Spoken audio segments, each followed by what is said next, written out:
Alright, here we go. I'm back and I'm looking just as insufferable as ever. I got a wrinkly cat shirt on, you know. That's Elgato, that's my friend right there.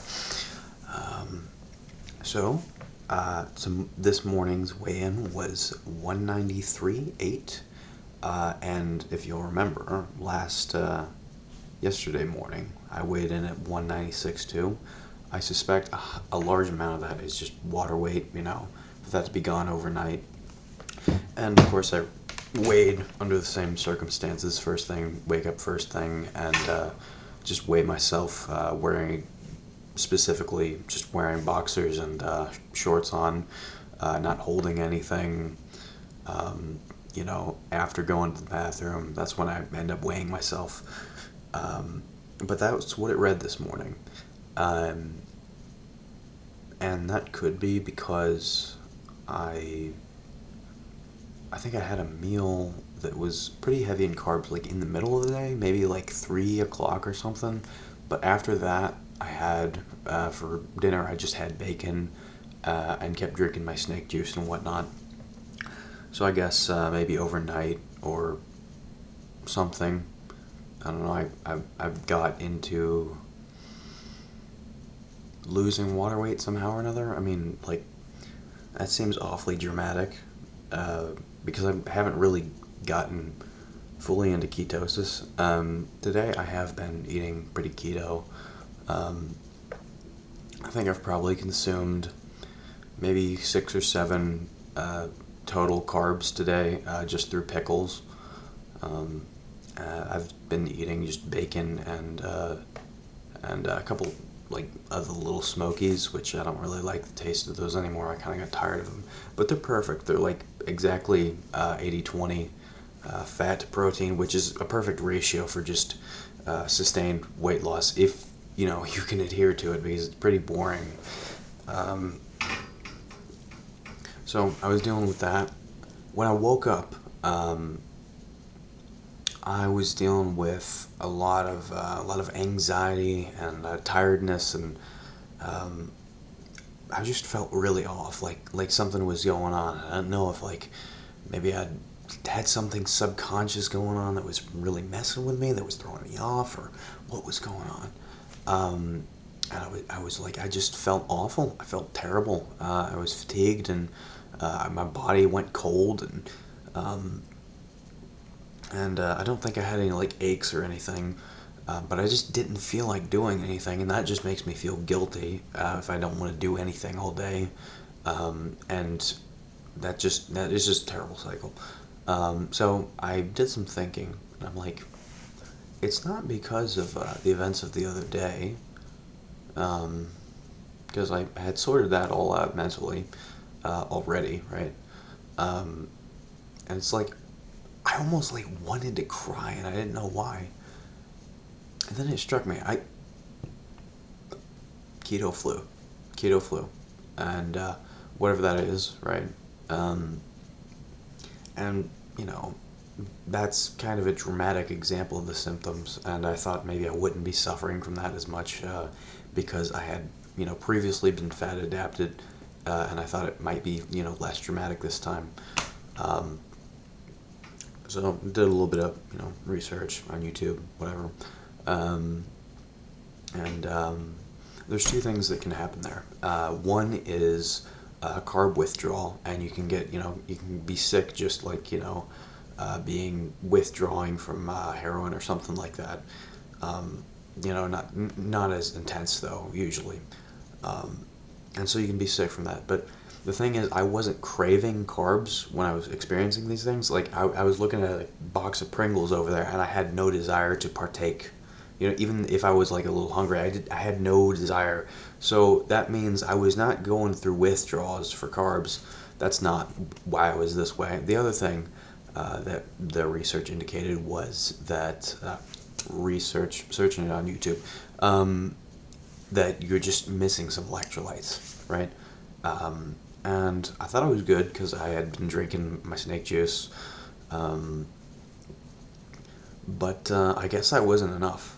So I took a couple electrolyte pills. We have a little concoction downstairs somewhere. It's got all kinds of little vitamins and whatnot. It's called electrolyte complex or whatever. So took a couple of those. Felt pretty good almost immediately. I also took a little apple cider vinegar with that. And my body was getting pretty cold, so I also took a vitamin B complex because it had the vitamin B1 in it, which would help me have a better body temperature. And I also thought maybe I was like iron deficient, so I took a iodine. Yeah, I take a lot of things sometimes. Yeah, so after that, after I took those things, and then drank sparkling water actually to kind of calm myself down. I felt really good, and I still feel pretty good, rest of the day. I actually just did some meditation. I feel amazing. I re-entered parts of my mind and states of consciousness and gratitude that I forgot that I could kind of be in, and very wholesome existence, and I reframed my worldview in a way that I'd kind of forgotten to,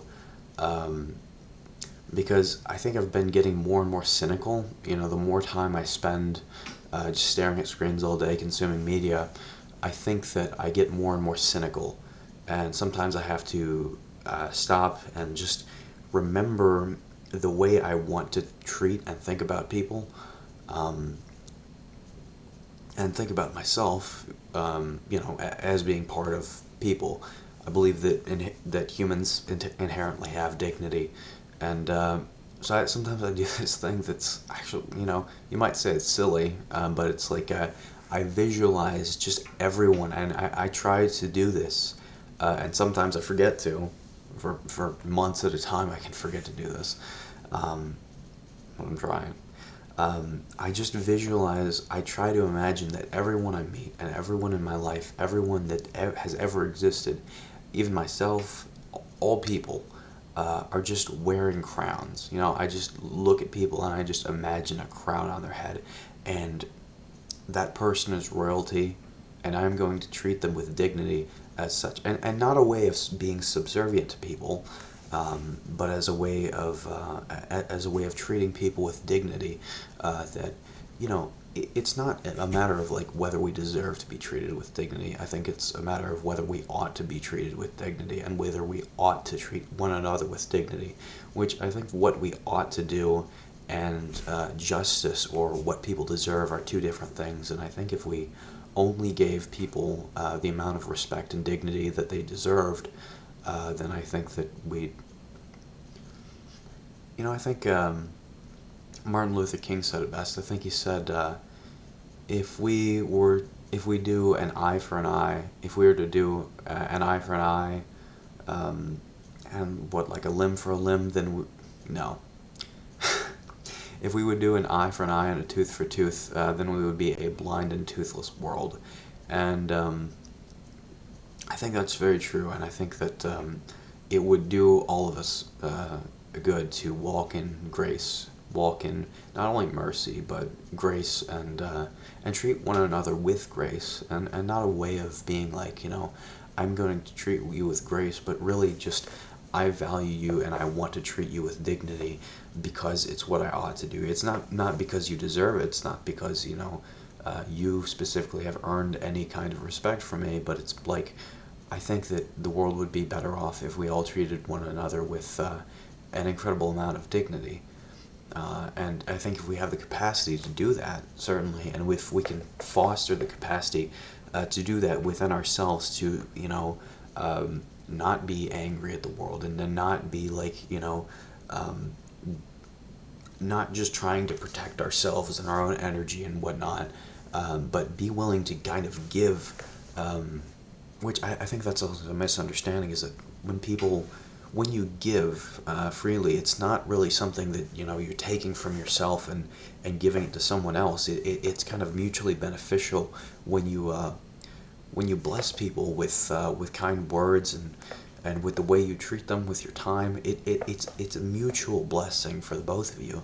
And I think that sometimes there's an idea that you invest you invest or you sacrifice some of your own maybe energy in order to put that into people. But I don't think that that's necessarily true. I think that you can give freely and know that it's mutually beneficial when you treat people with respect. Um, that it's good for you and it's good for them. Um, anyways, that's something that I like. I like to imagine that we're all royalty and we can all wear crowns, and that doesn't matter if you. That doesn't matter what you've done. That doesn't matter who you are. That doesn't mean where you're working, whether you shouldn't be doing something or not. That I think that we could treat each other with so much dignity, and I think that's some of my favorite people that I've ever met in my life are people that treated me with dignity even when I wasn't deserving of it, and it made me who I am, in a way of well, in the better ways more so than the not good ways. Uh, Most of the negative ways I put that upon myself. Most of the negative ways I am, but you know, speaking life into a person, it's a beautiful thing. It's a beautiful thing. Um, so yeah, I've eaten pretty strict keto today. Like I said, I've had less than 10 total carbohydrates today. Um, the protein might be a little bit high because I have been eating the bacon, and I think bacon, when you cook it down, and my mama taught me to cook my bacon a little crispy, so it's actually you can snap it as opposed to bending it sometimes. Um, and I don't pour the grease on top of my bacon when I eat it after the grease from the pan. I save that in a little jar so I can cook like some vegetables in it or something. So the protein might be a little bit high in what I'm doing right now, and it's possible that could have been turned into some glycogen, but I think I'm not too worried about it because it's still kind of low carb. Um, so how long I'll stick to